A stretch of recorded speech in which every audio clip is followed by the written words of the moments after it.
Good morning students. आज का lecture है, subject is fundamental of nursing and the chapter is 25th care of patient with respiratory problems. Okay, respiratory problems मतलब breathing में तकलीफ होना, सांस लेने में तकलीफ होना। मोस्टली ये प्रॉब्लम्स जो आते हैं वो सीओपीडी पेशेंट्स में आते हैं जो क्रॉनिक ऑब्स्ट्रक्टिव पल्मोनरी डिसीज में दिखाई देते हैं। ओके, इसमें बहुत सारे प्रॉब्लम्स है, जैसे कि अस्थमा है, ओके, न्यूमोनिया है, ये सब आते हैं सीओपीडी पेशेंट्स। ओके, ये पेशेंट्स में ब्रीदिंग डिफ़िकल्टीज रहती है। ओके, तो इनको हम कैसे संभालेंगे, कैसे इनका मैनेज करेंगे, केयर मैनेजमेंट क्या है, केयर ऑफ मैनेजमेंट क्या है, सो ये सब हम ये टॉपिक में देखने वाले हैं। सो फर्स्ट है deep breathing exercises. Deep breathing exercises है, ये हर एक पेशेंट्स को दिए जाते हैं, जैसे कि सर्जिकल पोस्ट ऑप पेशेंट्स, जैसे कि चेस्ट ऑपरेशन हुआ है, जैसे कि कार्डियक ऑपरेशन से बाहर आया है पेशेंट, तो पोस्ट ऑपरेट सर्जरी के बाद हम लोग डीप ब्रीदिंग एक्सरसाइज पेशेंट से करवा के लेते हैं, okay, to prevent the pneumonia. So deep breathing and the coughing are usually recommended after surgery. ये क्या कभी recommend किया जाता है? Mostly after surgery. Okay? After surgery. Recommended after surgery. This exercise will help in improving the breathing, clear secretions from the lungs and the lower risk of pneumonia. इससे क्या prevent होता है? Lower risk of pneumonia prevent हो सकता है। Okay, deep breathing exercise से the patient should be instructed for breathe deeply and cough every hour for first 2 or 3 days। Okay, post of surgery के बाद फर्स्ट 2 और 3 days में patient को क्या किया जाता है? Deep breathing exercise, take a deep breath and coughing exercise इनसे करवा के लेते हैं। Okay, and until the pain at the incision site is gone। जब तक पेन नहीं जाता है, इंसिजन जो सर्जिकल साइट है, जो ऑपरेटिंग साइट है, वहाँ का पेन जब तक नहीं जाता तब तक ये एक्सरसाइज करवा के लेते हैं। Okay, this exercise will be more effective if done in sitting position. ये एक्सरसाइज कैसे करवा के लेते हैं? In sitting position. Okay, it may be more effective in sitting position.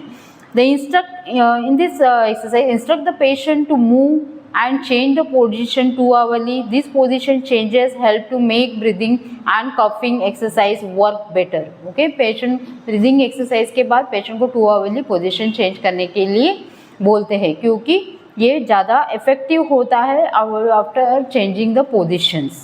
Okay, deep breathing exercise, do this exercise every hours when the patient is awake.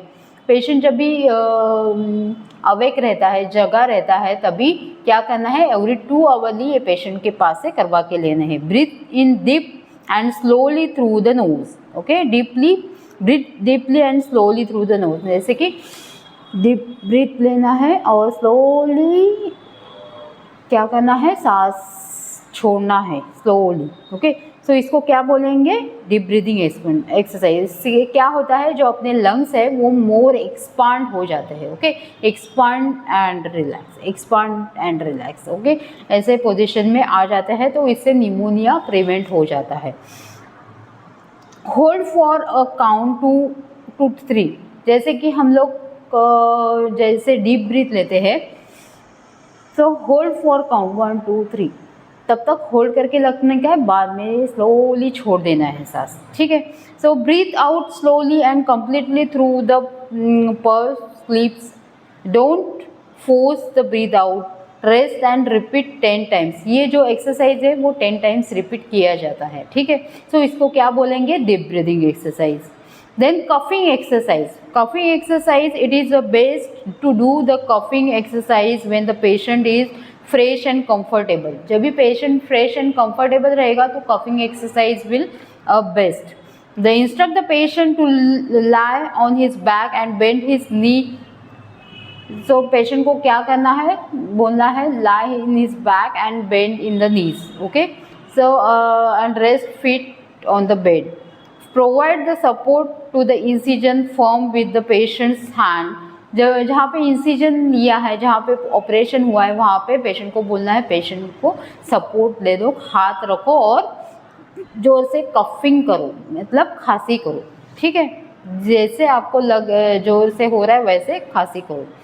Encourage the patient to breathe deeply and cough firmly. If the patient cough out some mucus, clear it into the tissue, more tissue mucus. If the patient have a lot of mucus, provide a rest in between exercise so that he should not be tired. जब भी patient को कफ रहेगा, clear रहेगा, तो इतना exercise करने की ज़रूरत नहीं है। बट पेशेंट को म्यूकस ज़्यादा आता है, कफ ज़्यादा आ रहा है, तो एवरी 2 आवरली तो एक्सरसाइज जैसे पेशेंट को कंफर्टेबल रहे वैसे करवा के लेने हैं। सो इसको क्या बोलेंगे? Deep breathing and coughing exercise, ये पोस्ट ऑफ सर्जरी करते हैं। Then oxygen inhalation, oxygen therapy. Oxygen when the patient have a respiratory discomfort are treat with the oxygen inhalation to relieve the anorexia और hypoxia। Okay, जो hypoxia मतलब जो oxygen की कमतरता है टिश्यू में, वो कम करने के लिए ऑक्सीजन थेरेपी देंगे। The normal amount of oxygen in the arterial blood should be in a range of 80 to 100 mm of Hg. If it falls below the 60 mm of Hg, irreversible physiologic effects may occur. The cerebral cells receive 20% of the body's oxygen supply and can live only for a few minutes.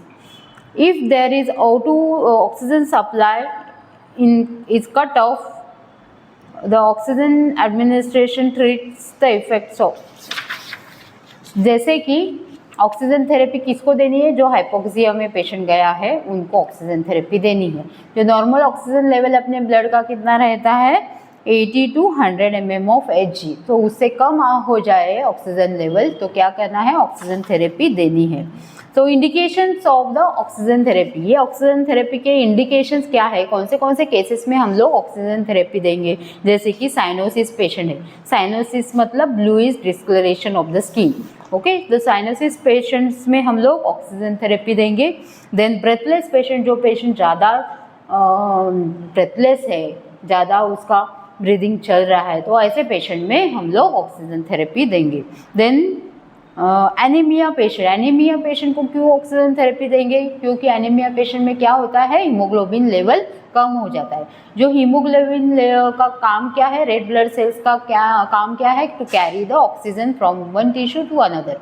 Okay, so ये जो oxygen carrying capacity करने वाले जो sales है वो ही कम हो जाएंगे, तो ऑक्सीजन कैसे पहुंचेगा टिश्यू तक? सो इसलिए एनीमिया पेशेंट में ऑक्सीजन थेरेपी देते हैं, ठीक है।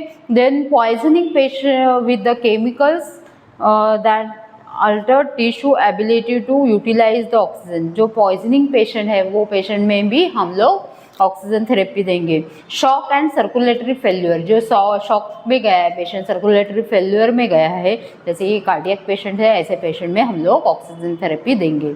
हेमरेजिक पेशेंट, जिनको ज़्यादा हेमरेज हुआ है, एक्सीडेंटल केस जैसे कि, उनको हम लोग ऑक्सीजन थेरेपी देंगे। देन पेशेंट अंडर एनेस्थीसिया, जो अंडर एनेस्थीसिया है, बहुत ज़्यादा भूल दी गई है ऑपरेशन के टाइम, तो ऐसे पेशेंट को हम लोग ऑक्सीजन थेरेपी देंगे। देन साइकोलॉजिकल इंड्यूस ब्रेथलेस, जो साइकोलॉजिकल इंड्यूस, जो डिप्रेशन पेशेंट है, साइकोलॉजिकल इंड्यूस ब्रेथलेस है, उनको देंगे। एंड एस्पेक्सिया, जो पेशेंट ज़्यादा एस्पेक्सिया मतलब एयर वे चॉक हुआ है, तो ऐसे पेशेंट में हम लोग ऑक्सीजन थेरेपी देंगे। Okay, so these all are the indications of giving oxygen therapy. कौन से हैं?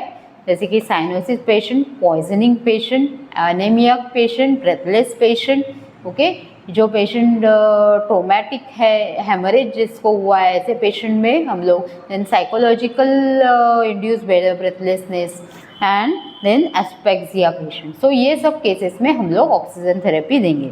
सो ये methods of giving oxygen therapy, ये ऑक्सीजन देने के अलग अलग मेथड्स है, अलग अलग टाइप्स है, अलग अलग मास्क यूज़ किए जाते हैं, जैसे कि नेजल प्रॉन है, ऑक्सीजन मास्क है।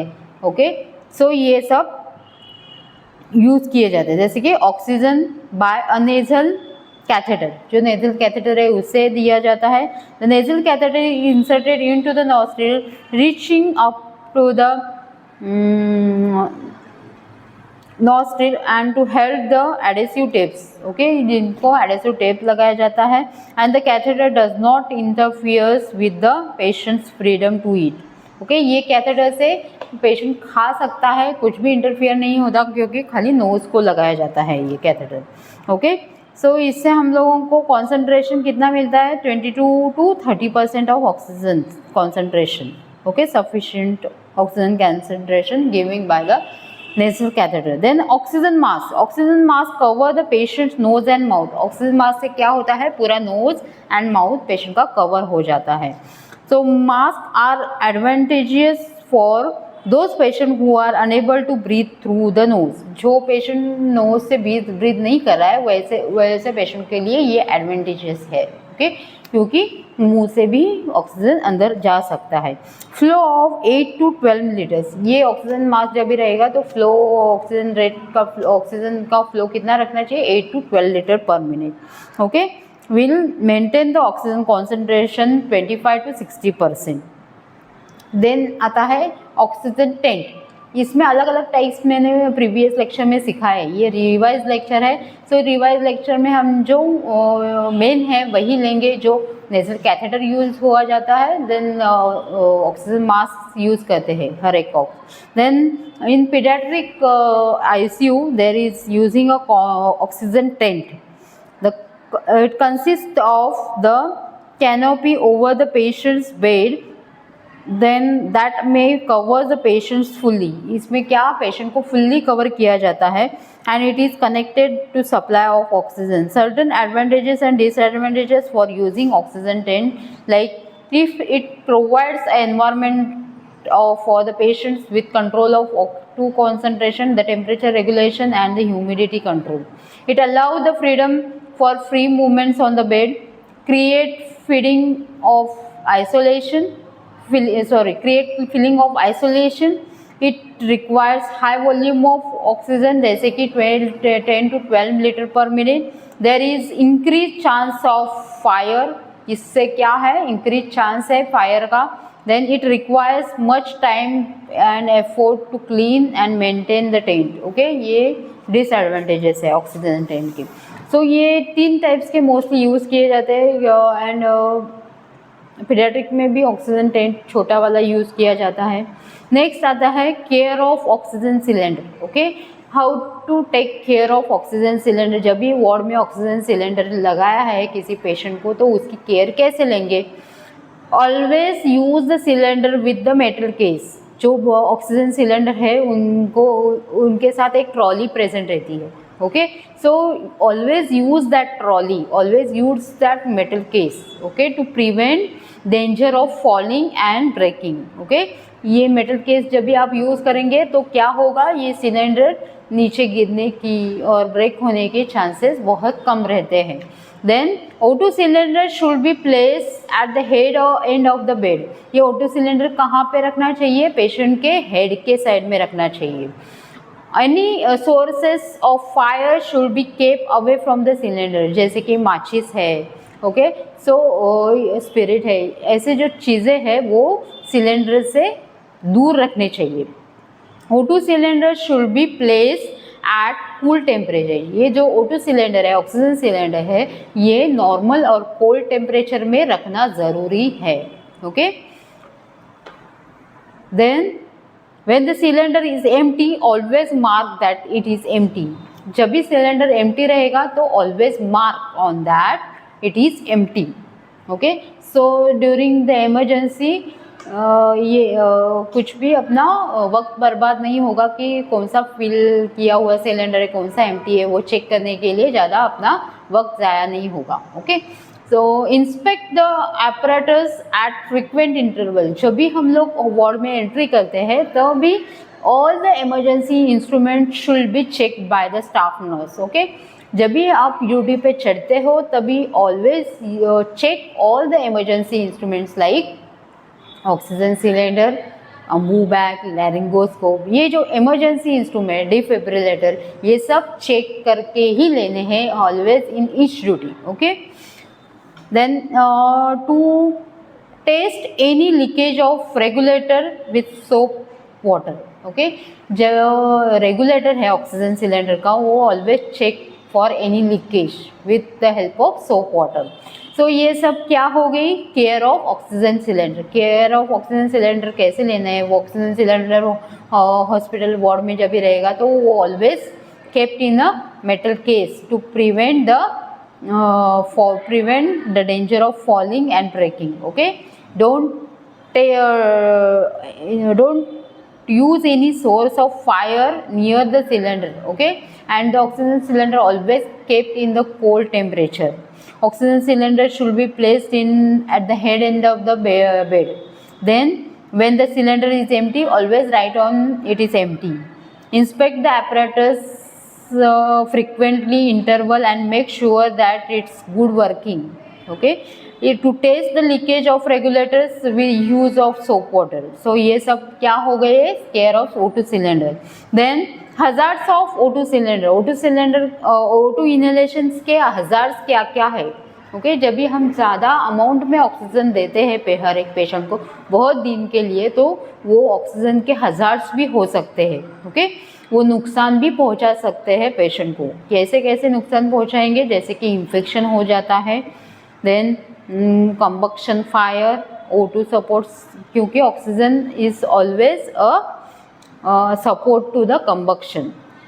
Then drying of mucous membrane. जो अपनी ओरल कैविटी है, नेजल कैविटी है, वो ड्राई हो जाती है ऑक्सीजन से.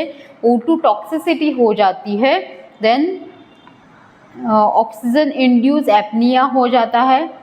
रिट्रोलेंटल फाइब्रोप्लाजिया एंड एस्पेक्सिया जैसे कॉम्प्लिकेशंस हो सकते हैं. Then nurses responsibilities of administration of oxygen. जब भी एखादा पेशेंट को ऑक्सीजन चालू है तो नर्सेस रिस्पॉन्सिबिलिटी क्या है, check the name, bed number and other identification of the patient. Check the diagnosis and need of oxygen therapy. Patient के नेम वगैरह चेक करना है, बेड नंबर चेक करना है, पेशेंट को ऑक्सीजन की नीड है या नहीं वो चेक करना है. Check the doctor's orders for initiation of the therapy. Patient के ऑर्डर शीट में डॉक्टर्स का ऑर्डर्स है या नहीं वो चेक करना है. Check the doctor's orders for specific precaution regarding the movement and positioning of the patient. Then assess the patient for any signs of clinical analysis जैसे कि cyanosis. Check this when you are assessing the patient. Check the patient's vital signs. Check the result of arterial blood gas analysis. जब भी patient ventilator पे रहता है, patient BiPAP पे रहता है, ऑक्सीजन थेरेपी पे रहता है, तो पेशेंट का क्या है, आर्टेरियल गैस एनालिसिस करना चाहिए with the help of arterial blood. Note any signs of pulmonary dysfunction. Check the patient's mental state and ability to follow the instructions. Check the articles available in the unit. Check the oxygen cylinder for accessory and their working condition. Okay, ये सब क्या हो गई है, nurses responsibilities when you are giving the oxygen therapy to the patient. Okay, next is the inhalation of the different drugs. Inhalation is defined as taking the air or the vapors into the lungs through the mouth and the nose. It is the breathing of vapor containing medications. ये क्या होते हैं, एक vapours रहते हैं जो कि medicine से भरे पड़े रहते हैं. Okay. The medications may be added as a liquid और द वेपराइज फॉर्म. ओके. जो पंप आते हैं मार्केट में अवेलेबल है, that is called inhalation therapy drugs. Okay. In case of the drugs may be given by a inhalation for either systematic or a local effect. ये क्या systematic और local effect के लिए दिए जाते हैं. The systematic effect to produce immediately because of large surface area of the lungs and the reach of supply of blood vessels. The drugs used to local effect may be in the form of medicated steam and the fumes. Local effect के लिए क्या दिया जाता है, steam and inhalation, steam दिए जाते हैं, fumes दिए जाते हैं, ठीक है। द टाइप्स ऑफ इनहेलेशन, इसमें 2 टाइप्स है, dry inhalation and moist inhalation, okay. Inhalation क्या है, dry inhalation and moist inhalation. So dry inhalation मतलब what, dry inhalation the inhalation of fumes from the volatile drugs, जो drugs दिए जाते हैं जैसे कि फॉर्मिनाइड जैसे ड्रग्स है, ओके, जो पाउडर फॉर्म में रहते हैं मार्केट में available, they are a dry form inhalation, it is known as dry inhalation, okay. Example है क्लोरोफॉर्म है, ईथर है, nitrous oxide, menthol etc, okay, these all are the examples of the dry inhalation. Then moist inhalation, the moist inhalation of, it is a inhalation of plain water or the steam impregnate with the drugs, okay, और उसमें steam में और water में कुछ drug add करते हैं और उसका फ्यूम्स लेते हैं, ठीक है। It is a moist inhalation. Moist inhalation is defined as the utilization of moist heat to loosen the lungs congestion and helps to liquefy the secretion. ये क्या करते हैं, जो म्यूकस सिक्रीशन है वो क्या लिक्विफाई कर देते हैं, ठीक है। जैसे कि टिंचर बेंजोइन इनहेलेशन, एग्जाम्पल क्या है, टिंचर बेंजोइन इनहेलेशन और plain water inhalation, okay. Purpose is to relieve the inflammation, ये इनहेलेशन क्या करते हैं, to relieve the inflammation of the mucous membrane in acute cold and sinusitis, जैसे कि हम लोगों को कोल्ड कफ हुआ है, ओके, सर्दी खांसी हुई है, सो ये एक्यूट कंडीशन में रिलीफ देते हैं इन्फ्लेमेशन से। To relieve the irritation in bronchitis and whooping cough by moisturising, जैसे कि वूपिंग कफ वगैरह कंडीशंस में क्या होता है, जो अपना पूरा एयरवे पैसेज रहता है वो पूरा ड्राई हो जाता है, सो ये मॉइस्ट कवर करते हैं। जो इनहेलेशन हम मॉइस्ट इनहेलेशन देते हैं तो उससे क्या हो जाता है, it relieve the irritation of from the bronchitis and whooping cough by moistening. To provide the antiseptic action, ये जो टिंचर बेंजोइन इनहेलेशन है वो क्या करता है, एंटीसेप्टिक एक्शन प्रोवाइड करता है, ओके। To provide the warmth and moist air following operation, जैसे कि ट्रोकियोस्टोमी है, ये क्या वार्मनेस देता है। जब भी हम लोगों को सर्दी खांसी होती है, हमने जब भी सर्दी खांसी के टाइम जब भी हम वार्म वाटर लेंगे और थोड़ा सा गर्म बाफ लेंगे तो हम लोगों को क्या होता है, अच्छा फील होता है, वैसे ही ये इनहेलेशन के टाइम होता है, ठीक है। To soften the secretion which are thick and tenacious, जो सिक्रीशंस बहुत थिक हो गए हैं, ऐसे सिक्रीशंस को सॉफ्ट करने के लिए ये इनहेलेशन हेल्प करते हैं, ठीक है। टू रिलीव कफ, और खांसी से हम लोगों को रिलीफ करते हैं, ठीक है। ये सब क्या हो गए, purposes of inhalation. Now the general instructions during giving inhalation, the temperature of the water should be remain between 120 to 160 degree Fahrenheit, okay.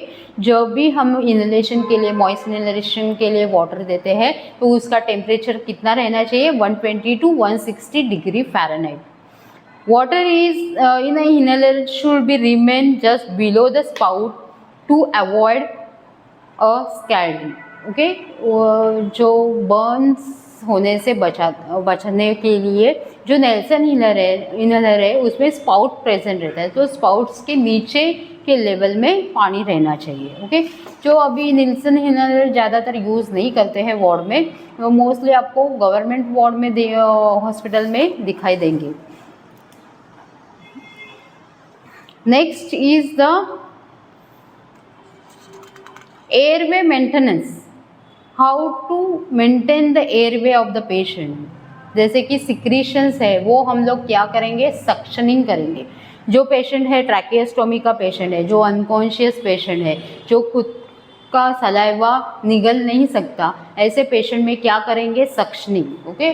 Suctioning to prevent the breathlessness, to prevent the choking of airway, okay. Airway passage choke होने से बचाने के लिए patient का हम लोग क्या करेंगे, सक्शनिंग करेंगे। Okay, suctioning when the client is unable to clean the respiratory tract secretions with coughing, the nurse must use suctioning to clear the airway. जो पेशेंट खुद से नहीं कर सकता, ऐसे पेशेंट का हम लोग सक्शन मशीन से वो सक्शन सिक्रीशंस निकाल देंगे. The primary suctioning technique are oropharyngeal, nasopharyngeal suctioning, okay, or orotracheal and nasotracheal suctioning. So oropharyngeal मतलब जो it is purpose of removing the secretion from the oral cavity and the pharynx up to this, okay. ये हम लोग ऊपर का जो secretions है वो निकाल देंगे, उसको क्या बोलेंगे, oropharyngeal suctioning. Then orotracheal suctioning and nasotracheal suctioning मतलब up to the trachea, बहुत अंदर तक deeply suction करना, उसको क्या बोल देंगे, orotracheal and nasotracheal suctioning. So इसके क्या फ़ायदे हैं, पर्पजेस क्या है, to remove the secretions that obstruct the airway, to facilitate the ventilation, to obtain the secretions for a diagnostic purpose. कभी कभी क्या होता है, पेशेंट बहुत दिन तक बेड रिडन रहता है और पेशेंट को बहुत ज़्यादा सिक्रीशंस आते हैं, पेशेंट को उसकी वजह से टेम्परेचर आ सकता है, तो ये सिक्रीशंस लैब में सेंड करते हैं फॉर द डायग्नोस्टिक पर्पस के लिए, ठीक है. सो वो सेंड करने के लिए हम लोग सक्शनिंग करते हैं. To prevent the infection that may result from the accumulated of secretions, infection prevent करने के लिए हम लोग सक्शनिंग करेंगे, ठीक है. सो ये क्या हो गए पर्पजेस ऑफ सक्शनिंग. सो आज हमने क्या क्या देखा है, care of patient with the respiratory problems, okay. So उसमें डीप ब्रीदिंग एक्सरसाइजेस देते हैं. Deep breathing exercise mostly after surgeries दिए जाते हैं, ओके. उसमें deep breathing exercises and deep coughing exercises दिए जाते हैं. And then second is oxygen therapy. जो पेशेंट साइनोसिस में है, पॉइजनिंग पेशेंट है, हेमरेजिक पेशेंट है, ब्रेथलेस पेशेंट है, जो पेशेंट को एनेस्थेशिया दिया गया है, ऐसे पेशेंट को हम लोग क्या करेंगे, ऑक्सीजन थेरेपी यूज़ करेंगे. ऑक्सीजन थेरेपी के लिए अलग अलग मेथड्स है, जैसे कि नेज़ल कैथेटर है, नेज़ल मास्क, ऑक्सीजन मास्क है, ऑक्सीजन टेंट है, ओके. जो बड़ा वाला जो मास्क रहता है, जो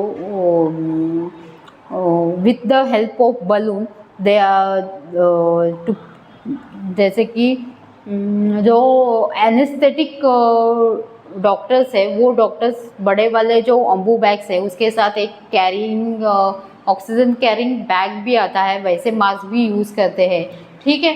सो this all are contain in the oxygen therapy. Oxygen therapy में ऑक्सीजन सिलेंडर जहाँ पे वार्ड में रखा है तो उसकी केयर कैसी लेनी है, ये आज हमने देखा है, ओके. ऑक्सीजन के हज़ार्ड्स क्या है, ऑक्सीजन थेरेपी इनहेलेशन के हज़ार्ड्स भी है, necessary responsibility when you are giving the oxygen therapy to the patients, okay. Then inhalation of the different drugs. Inhalation देखा हमने, इनहेलेशन क्या है, इनहेलेशन में 2 टाइप्स है, dry inhalation and moist inhalation. Dry inhalation जैसे कि नाइट्रस ऑक्साइड है, ethanol है, ये सब क्या हो गए, ड्राई इनहेलेशन है. मॉइस्ट इनहेलेशन में टिंचर बेंजोइन इनहेलेशन दिया जाता है to remove the secretion, to liquefy the secretions के लिए हम लोग इनहेलेशन देते हैं, ओके. जो पेशेंट में एयरवे चॉक हो गया, जो पेशेंट खुद से कफ नहीं कर सकता, सिक्रेशन बाहर नहीं निकाल सकता, ऐसे पेशेंट में नर्स क्या करती है, सक्शनिंग करती है with the help of suction machine, okay. So suctioning के अलग फ़ायदे हैं, ओके. सो ये सब किस में आता है, जो पेशेंट रेस्पिरेटरी डिस्ट्रेस में है, ऐसे पेशेंट में हम लोग ये सब प्रोसीजर्स कैरी करते हैं, ठीक है. Now one more point remember, when you are orotracheal and nasotracheal suctioning, a catheter is passed through the mouth or the nose into the trachea. The procedures is similar to nasopharyngeal suctioning, but the catheter tip is moved further into the clients to suction into the trachea.